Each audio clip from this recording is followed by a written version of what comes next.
so much dash and initiation that can come out from this Guinevere that they can really catch up. And also, a jungling Guinevere actually is very fast when it comes to taking out the creep. So this aggressive composition once again coming out from Aurora might be the stronger lineup.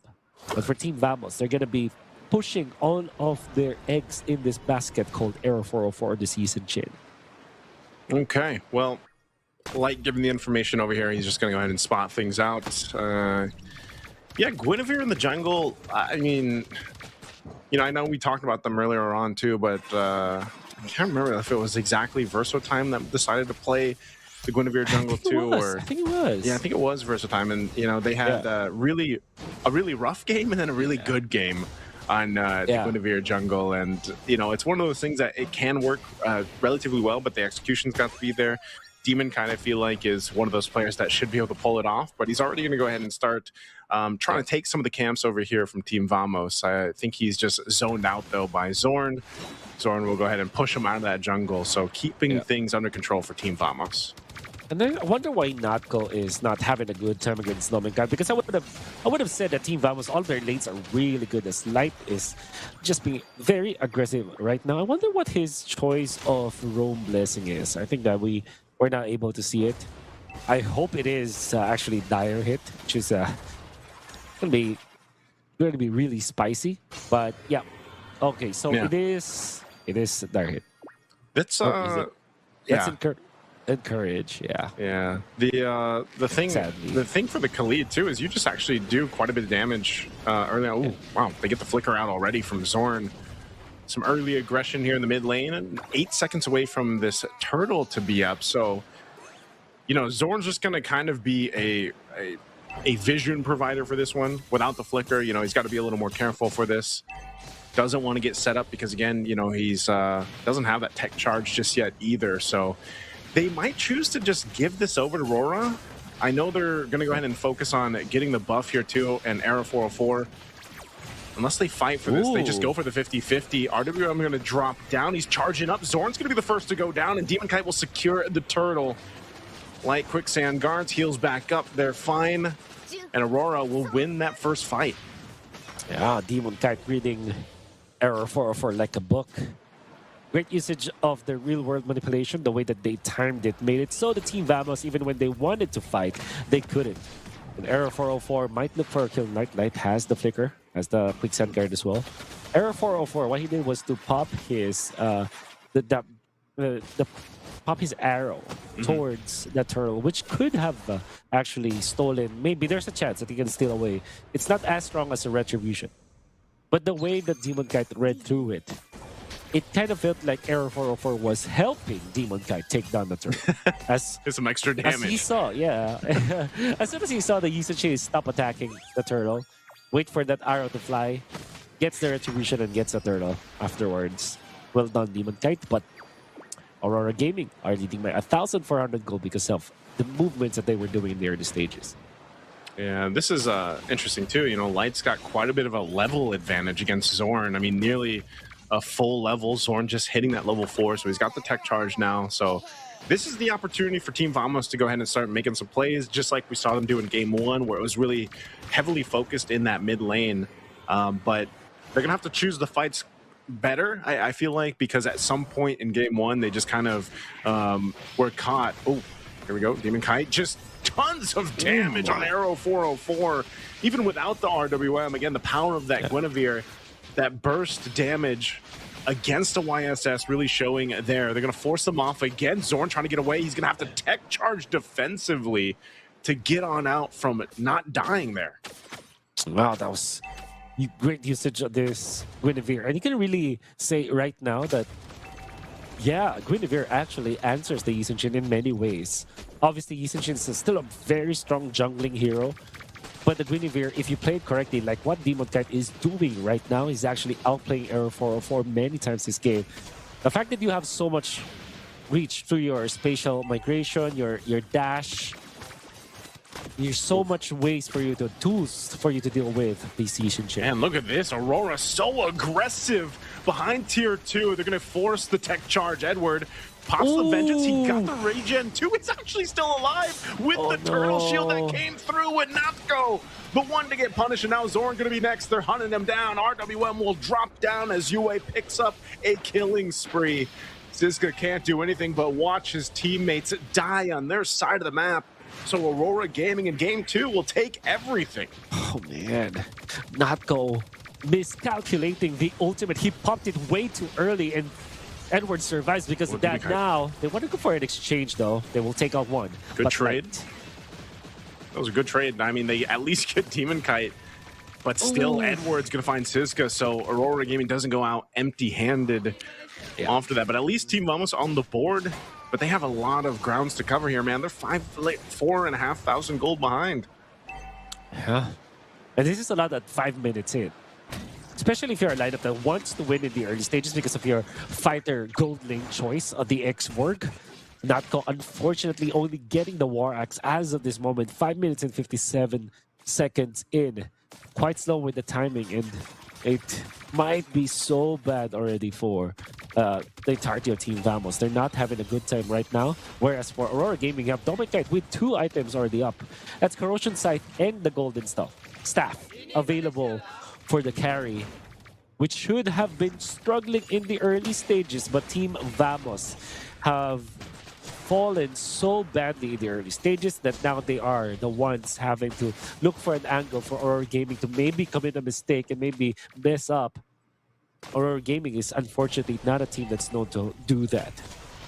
Yeah, the only time we've really seen them make big mistakes are when they go against their Kryptonite, man. And right now, that's not Team Vamos. So Aurora Gaming getting a position. Edward just going to take everything. Still going to be fine with the Vengeance. There's the initiation with Raging Sandstorm. It's Era 404 that goes down, and Zorn goes down as well. Yue picks up a kill himself. Aurora just came to take 3 kills and the turtle. And again, they continue to take everything they want. They'll focus on the mid lane next. Ziska and Natko left alive, scraping up what they can, but they're going to have to watch the tier 1 in the mid fall as well. A huge power spike in favor of Aurora Gaming PH right now. Yeah. A string of good outplays coming up from Aurora Gaming. And as of this moment, the gold laner for Aurora Gaming is leading by 2,000 gold from his competition. That's exactly 1 item ahead. And that's going to be a big problem now for this X-Borg, who's not going to be impactful in the team fights. Oh, look at this. Light just able to go ahead and cause havoc here. Take the attention from multiple members of Team Vamos. So still just putting that pressure on this side of the jungle. They'll go ahead and refocus on grabbing the buffs they need and resetting here. Lord's going to be up in about 1:10. So Team Vamos has time to go ahead and catch what they can. I mean, even so, I'm just wondering here, Wolf, like, do they have enough time to even get in a fighting position for the first Lord, or do they just have to give it away in hopes to defend against that first Lord push? My quick answer is that they don't have the time for it. And I think that it's way smarter to just give it away, just get the farm that you need. Maybe defend the Lord push from your own side of the base. Because to be fair, they have the X-Borg as well as the Kimi. So they have the range and the wave clear to do it if they group up together. But it seems like Aurora Gaming are, speeding up this push as they have already taken out the inhibitor turret in the mid lane before the Lord has spawned. Yeah, they take out tier 2 already on bottom, mid, top. Shields are going to be in jeopardy too here soon. 10 seconds away from that Lord, though, and Aurora Gaming still holding on to almost a 10,000 gold lead up at this point. It's almost scary if you think Team Vamos decides to fight them for that first objective, and it might just not happen. They're going to go ahead, plant themselves up in the mid lane, and that's what happens when you lose, especially these tier 2 turrets. You don't have the space to work with. You're at a big space disadvantage. Ziska giving the information. Lord's going to be obliterated so quickly here by Aurora Gaming. And so they will go ahead and get ready to march towards these base turrets of Team Vamos. And that's one of the hard things about this composition, man. They have so many options to go ahead and start a fight if they want to and force Team Vamos to respond to them. And that's what Aurora Gaming PH is so good at doing. They're going to work on these holy shields, trying to get these down already before the Lord. Look at that burst from Dominkite. Again, he's locked in on the items here. Notco too, trying to clear that out, trying to hold on to the shield, but the Lord will be making its way down that mid lane. You see how many units Dominkite is able to jump from. That's how far he can close the gap against Team Vamos. And he actually made the play wherein he jumped so that he can steal away the purple buff. And now there's really nothing that they're giving to Team Vamos. The Lord push now commences for Aurora Gaming. Lord's going to go ahead and get ready. Shields are going to pop up top and mid. They'll clear out the wave. So Aurora Gaming might not be able to get too much more unless, once again, with this next wave's pushing in, if they decide to go ahead and fight. So we'll see if Team Vamos has a plan of their own on defense, trying to manage these waves and the potential forced initiation from Aurora. Tough. Big push coming down the bottom lane. 2 cards out there, but the defense is going to be there for Vamos. This is the strength of their composition. Error? Whoa, Error is going to get jumped on here. He went in from that backside. Now Edward going to go down, but they're going to trade it. Zorn for Edward for now. Yue dropping down. He's going to Divine Glaive. Ooh. He can't get Notco. So close. Even with that burst on this Eve, but their next target is this top base turret. They're still going to be putting the pressure. Light leading the charge, trying to get the space that they need here. Notco now trying to go ahead and clear out that wave the best they can. It looks like so far so good for Team Vamos. They're going to be able to maintain what they can here. Yeah, Notco survives again. The Zivor of HP, Air 404 wants to defend. They have taken out Dominkite, which for Team Vamos is already a big win. The fact that they have not lost any of their inhibitor turrets is sort of a good sign for Team Vamos, despite them losing a lot in the early stages of the game. We did say that when it comes to the defense, they have the X-Borg, they have the Kimi, and then if you add in the Yisun Chin on top of that, they do have a lot of wave clear on their side.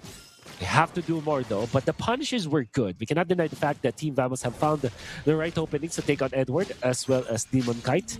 Aurora Gaming, because of the lead that they have amassed in the first 11 minutes of the game, it's been that they're still comfortable despite losing core heroes from their side. Yeah, this is one of the things, you know, is their defense. Even if you're down, you know, 5,000+ gold, you're still in a potential to defend it. We've seen it happen before. It's just you really have to be kind of locked in on that defense and managing the waves, and that takes a certain amount of finesse for Team Vamos to pull off, being down how much they are here. So with Lord coming up, I'm wondering if they're actually going to go ahead and try to contest this. It might just be up to a point of, let's just try to make it happen.